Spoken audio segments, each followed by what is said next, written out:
Hello, and welcome back to a few days in the life of an actor. In the midst of getting bad news about my day job, I was trying to decide if I could drive to PA to audition for one of my favorite plays at one of my favorite theaters. What ultimately made me decide to go is that the director for this show is the same director who called me back in November. And once I decided to go, I was inundated with nerves. Okay, it is the day before the audition. I am the most nervous I have been in almost a year and a half for an audition. I find it extremely nerve-wracking to perform in front of people that I know, and I will be performing in front of 2 people that I know tomorrow, and no people that I don't know. Usually I don't really get nervous for auditions, I'll get a little bit of butterflies, but it's just part of the job for me at this point, and I actually really enjoy auditioning. I have had uncontrolled anxiety all day. I'm considering taking a Xanax because I feel like I'm about to die. I'm trying to get a lot of chores done so that I come home to a clean apartment tomorrow, and it's just not working. This is so unpleasant that I'm considering not going to the audition, but I'm going to go. Felt too nervous to go to dance, but I'm glad I did because it was a workout and took my mind off of my nerves for an hour. Then, in the midst of my freak out, I found out that the self-tape that you're seeing on the screen right now actually earned me a callback for a short film that I really want to be part of. Then, bright and early on Monday morning, I headed to PA in my friend's car. I'm sure you guys recognize this place.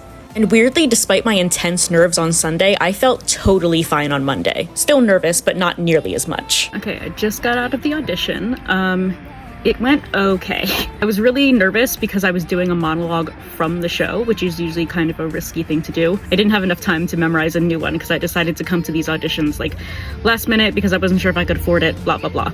But actually in the room were 3 people I know, the 2 artistic directors, and then the director of the show. So that was really nerve-wracking, but it was really nice because the director was like, oh, I was hoping you were gonna come in. So hopefully that's a good sign. I was also worried about coming in because listen, I'm 34 and the character is 17, I think. I'm too old for the part, but there were a lot of women there who looked the age that I look, so that took a lot of pressure off because I was really worried about, I'm kind of thinking I was kind of pathetic for coming in for this role. Yeah, I was in and out, thank God for equity status, because I would have had to wait for hours. So now I'm gonna go get myself a little audition treat and then drive home. I got home around 3 p.m., I took a nap, and then I went to dance again. While I was out on Saturday, I got this monologue and scene book. Up until about a year ago, I was very anti-monologue book. I can go on a rant about that in a different video if you want. But I got this because this is from the Kilroys, which is a female and I believe non-binary only playwriting contest. So it's new stuff. It's stuff people may not have at auditions. One of my biggest pet peeves is having the same material as somebody.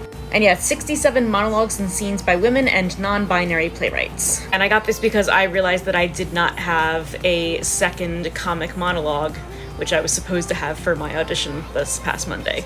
And finally, on Tuesday night, I had training to be a facilitator for acting workshops, which will allow me to act in front of agents and casting directors for a few times each time for free, and I'm very excited about it.